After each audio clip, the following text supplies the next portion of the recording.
అంటే బంగ్లాదేశ్ను ఓడించినాం సెమీఫైనల్స్లో. ఇప్పుడు ఫైనల్స్లో పాకిస్తాన్తో కొట్లాడాలి మనం.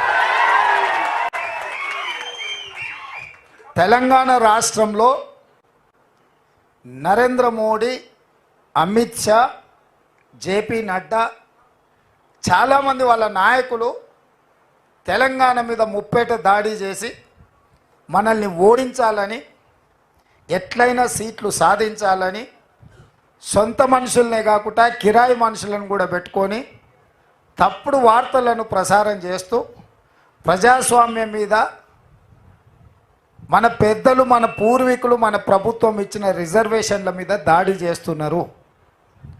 దానికి మతము లేకపోతే ప్రభుత్వ ఏజెన్సీలను వాళ్ళు ఉపయోగించుకుంటున్నారు. ఈ రెండు అంశాలను స్పష్టంగా ప్రజలకు చెప్పాల్సిన బాధ్యత మా సోషల్ మీడియా వారియర్స్ మీద ఉన్నది. శ్రీరామనవమి వస్తే అదొక పెద్ద సమస్య కింద చిత్రీకరించడానికి బీజేపీ ప్రయత్నం చేస్తుంది. మనందరం మన ఇళ్ళల్లో మన తండ్రులు, తాతలు, ముత్తాతలు శ్రీరామనవమి, హనుమాన్ జయంతి చేసుకోకుండానే పోసమ్మకు, మైసమ్మకు, ఎల్లమ్మకు కోడి గొయ్యకుట్ట, కళ్ళు గొయ్యకుట్టనే మనం ఇంత దూరం వచ్చినామా? తాతకు దగ్గు నేర్పినట్టు ఇప్పుడు కొత్త కొత్త వాళ్ళు తయారైన బతుకమ్మ బోనాలకు ఉండెత్తేదేమో కవితమ్మ నేర్పినట్టు, శ్రీరామనవమి, హనుమాన్ జయంతి బండి సంజయో లేకపోతే ధర్మపురి అరవిందో, గుండో అరగుండో మనకు నేర్పినట్టుగా ఈరోజు వ్యవహరిస్తున్నారు. ఇట్లాంటి విషయాలను సమయస్ఫూర్తితోని తిప్పికొట్టాలి. ఒకే ఒక్క మాట 2-3 రోజుల నుంచి నేను చెప్తున్నా, దేవుడు గుడిలో ఉండాలి, భక్తి గుండెల్లో ఉండాలి.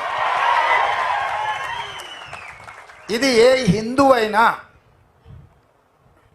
గౌరవించే విధానము, పాటించే జీవన విధానం. దాన్ని రాజకీయంగా మలుపుకొని, రాజకీయ స్వార్థం కోసం వాడుకొని ఎన్నికలలో లబ్ధి పొందాలని బీజేపీ ఏదైతే ప్రయత్నం చేస్తుందో దాన్ని తిప్పికొట్టాల్సిన బాధ్యత మనందరి మీద ఉన్నది. ఇక రెండవ విషయం, బీజేపీ భావజాలము ఆర్ఎస్ఎస్ నుంచి వచ్చిన భావజాలం. ఆర్ఎస్ఎస్ విధానము ఈ దేశంలో రిజర్వేషన్లు రద్దు చేయడం. భారతీయ జనతా పార్టీ విధానము ఈ దేశంలో ఉండే ఎస్సీ, ఎస్టీ, ఓబీసీ, మైనారిటీ రిజర్వేషన్లను రద్దు చేయాలనేది వాళ్ళ విధానం. ఆనాడు ఈస్ట్ ఇండియా కంపెనీ మొట్టమొదటి దేశంలోకి ప్రవేశించింది గుజరాత్ సూరత్ నుంచి.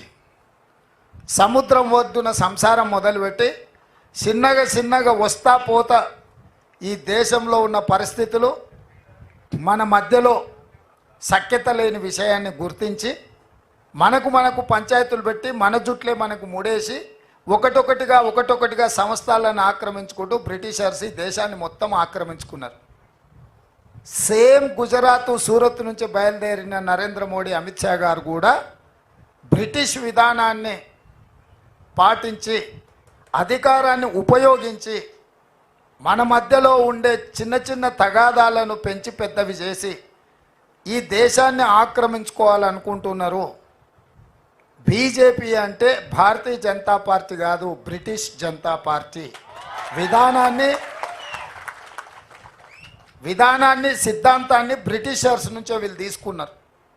అందుకే ఈరోజు వాళ్ళు ఈ రిజర్వేషన్, బ్రిటిషర్స్ ఉన్నప్పుడు కూడా రిజర్వేషన్ లేదు, వాళ్ళ ఆధిపత్యం ఉండేది. వాళ్ళ ఆధిపత్యం కింద వాళ్ళకు అనుకూలంగా పనిచేసిన వాళ్ళకు నజరానాలు ఇచ్చేటోళ్ళు, వాళ్ళను వ్యతిరేకించిన, వాళ్ళని ప్రశ్నించిన, వాళ్ళని శిక్షించేవాళ్ళు. ఇంతకుముందు అందుకే శ్రీరామ్ గారు అడిగినారు, 1920లో ఒకవేళ మీరు పుట్టినుంటే దేశ స్వతంత్రం కోసం కొట్లాడేటోళ్ళ, గాంధీజీతో కలిసి, సుభాష్ చంద్రబోస్తో కలిసి, వల్లభాయ్ పటేల్, జవహర్లాల్ నెహ్రూతో కలిసి దేశ స్వతంత్రం కోసం కొట్లాడేటోళ్ళ అని మీరందరూ ధైర్యంగా చేసి కొట్లాడే వాళ్ళము అన్నారు. మరి బ్రిటిష్ వాళ్ళతోనే కొట్లాడిన మీకు బీజేపీ ఒక లెక్కనా అని వారు ఒక సూటిగా మీకు చెప్పారు. ఇవాళ నేను కూడా మీకు ఇచ్చే సూచన ఒకటే మిత్రులారా, ఇవాళ మన రాష్ట్రం మీద దాడి జరుగుతుంది, మీరు కష్టపడి తెచ్చిన ప్రభుత్వాన్ని కూల్చాలని కుట్రలు జరుగుతున్నాయి. బీజేపీడు బీఆర్ఎస్ వాడు ఎట్లా తయారైందంటే, ఈయన పోతే చాలు ఎవడున్నా సరే ఆయన కాడికి వచ్చాడు. ఎందుకంటే మనం ఉన్నంతసేపు ఆయన ఆటలు సాగవు, ఆయన కథలు చెల్లవు. తండ్రి కొడుకులకు మనకు చూస్తేనే వాళ్ళ ఒంటి మీద పాములు జర్రులు వారికినట్టు, పాయింట్ పచ్చిగా అయినట్టు ఉన్నది. అందుకే వాళ్ళు ఎవరినైనా ఎవరితోనైనా కలుస్తారు. నిన్న కూడా కేటీఆర్ అంటున్నాడు, మాకు 12 సీట్లు ఏరిమే ఏడాదిలో ప్రభుత్వం ఎట్లా వస్తుంది? ఎవడు ఈడంతా అల్లాటప్పగా కూర్చొని మనం ఈడ,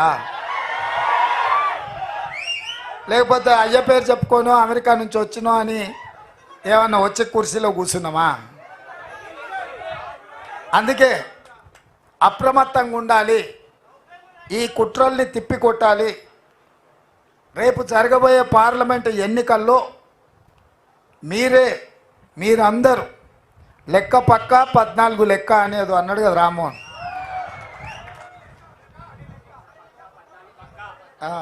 ఏంది లెక్క పక్క 14 పక్క. లేదు రామ్మోహన్ ఇంకా కరెక్ట్ చెప్తా, ఒకటే లెక్క 14 పక్క అని. ఒకటే లెక్క 14 పక్క. మరి ఇది చెయ్యాలి అని అంటే మొన్నటి ఎన్నికల్లో కష్టపడ్డ అనుభవం, మొన్నటి ఎన్నికల్లో మనం సాధించిన ఫలితాలు, 100 మీటర్స్ రన్నింగ్లో మనం తాడును చేరుకున్న తర్వాత రిలాక్స్ అయిపోయి చిన్నగా ఇట్లూరికి కింద కూర్చుంటాం, ఎందుకంటే మనం రీచ్ అయినామని. ఇప్పుడు మన సోషల్ మీడియా వారియర్స్ కూడా సేద తీరుతున్నారు చెట్ల కింద కూర్చొని, ఇంకా గెలిచినాం కదా అని. అందుకే ఇప్పుడు మళ్ళీ లేచి అందరి సెలవులు క్యాన్సల్ అయిపోయినాయి. సైనికులకు యుద్ధ వాతావరణం, యుద్ధ మేఘాలు కమ్ముకున్నప్పుడు సైనికులకు అందరికీ సెలవులు రద్దు చేసి అందరినీ సరిహద్దులకు రమ్మంటారు, అవునా? మీకు కూడా అందరికీ సెలవులు రద్దు అయిపోయినాయి. ఇక అందరు మీరు వచ్చి డ్యూటీ ఎక్కాల్సిందే. ఎక్కడోళ్ళక్కడ ఎక్కడికక్కడ అప్రమత్తంగా భవిష్యత్ కార్యాచరణ తీసుకొని ముందుకు వెళ్ళాలి. ఈ ఎన్నికలు అత్యంత కీలకము. ఈ ఎన్నికల 14 సీట్లు నెగ్గడంతో రాహుల్ గాంధీ ప్రధానమంత్రి కావడమో, కాంగ్రెస్ అధికారంలోకి రావడమో కాదు. 75 ఏళ్లలో 50 ఏళ్ల పైన మనమే అధికారం ఉన్నాం. రాహుల్ గాంధీ గారు ముత్తాత, నాయనమ్మ, నాయన అందరు ప్రధానమంత్రి పదవులు చూసారు. స్వతంత్రం వచ్చినప్పటి నుంచి సొంత ఇల్లు లేకుంటే ప్రభుత్వ బంగళాలనే ప్రధానమంత్రులుగానే వాళ్ళు ఉన్నారు. వాళ్ళకి పదవి కొత్త కాదు. కానీ ఎన్నికల గెలుపు ఎందుకు కీలకం అంటే, ఈసారి బీజేపీ వాళ్ళు అడుగుతున్న 400 సీట్లు వస్తే రాజ్యాంగంలో సమూలమైన మార్పులు తీసుకొచ్చి రిజర్వేషన్లు రద్దు చేయాలని కుట్ర జరుగుతుంది.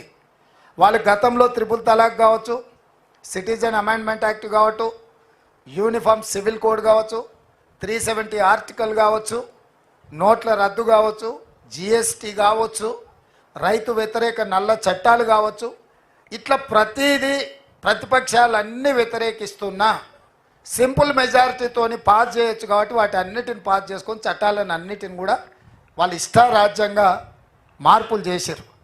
ఇప్పుడు రాజ్యాంగ సవరణ రిజర్వేషన్లు తీసేయాలి అని అంటే 2/3 మెజారిటీ కావాలి. 2/3 మెజారిటీ అంటే దగ్గర 400 అనుకోండిగా. అందుకే ఇవాళ 400 సీట్లు అడుగుతున్నారు. ఇస్ బార్ 400 పార్ అని ఎందుకంటారంటే వాళ్ళు రాజ్యాంగాన్ని సమూలమైన మార్పులు చేసి టోటల్గా ఎస్సీ, ఎస్టీ, ఓబీసీ రిజర్వేషన్లు రద్దు చేయాలని కంకణం కట్టుకున్నారు. ఇవాళ మన పూర్వీకులు మనకి ఇచ్చిన రిజర్వేషన్తో ఎస్సీ, ఎస్టీ, ఓబీసీలలో ఐఏఎస్లు, ఐపీఎస్లు, ఐఎఫ్ఎస్లే కాదు, డాక్టర్లు, లాయర్లు, ఇంజనీర్లు, సైంటిస్టులుగా మారి ఈ దేశ సంపదను పెంపొందించడంలో క్రియాశీలక పాత్ర పోషించారు. ఇలా కార్పొరేట్ కంపెనీల కుట్రలో భాగంగా రిజర్వేషన్లు రద్దు చేస్తే పబ్లిక్ సెక్టర్ యూనిట్స్ అంటే రైల్వేస్ కావచ్చు, ఎయిర్లైన్స్ కావచ్చు, ఎల్ఐసి కావచ్చు, బిహెచ్ఎల్ కావచ్చు, ఐడిపిఎల్ కావచ్చు, లేకపోతే ఆర్డినెన్స్ కావచ్చు, డిఫెన్స్ ఫ్యాక్టరీలు కావచ్చు, ఈసీఐఎల్ కావచ్చు, ఈ సంస్థలన్నిటిని కూడా అదానీ అంబానీలకు పల్లి బఠానీల కింద అమ్మాలనే పెద్ద కుట్ర జరుగుతుంది. ఇప్పటికే చాలా వరకు అమ్మేసాడు. 60 లక్షల కోట్ల ఆస్తులను 6 లక్షల కోట్ల రూపాయలకు అమ్మేసిండు నరేంద్ర మోడీ 10 ఏళ్ల ప్రధానమంత్రి అయిన తర్వాత. ఇంకొక అంశం, 14 మంది ప్రధానమంత్రులు 1947 నుంచి 2014 వరకు 67 ఏళ్లలో వాళ్ళు చేసిన అప్పు 55 లక్షల కోట్లు మాత్రమే. 2014 నుంచి 2024 10 నరేంద్ర మోడీ చేసిన అప్పు 113 లక్షల కోట్లు. అంటే 67 ఏళ్ళు 14 మంది ప్రధానమంత్రులు చేసిన దానికంటే డబల్ అప్పులు చేసిండు నరేంద్ర మోడీ. ఇవాళ ఈ దేశము 1,168 లక్షల కోట్ల రూపాయల అప్పులో ఉంది. చంద్రశేఖరరావు 7 లక్షల కోట్ల అప్పు చేస్తే ఈరోజు భారతదేశం 160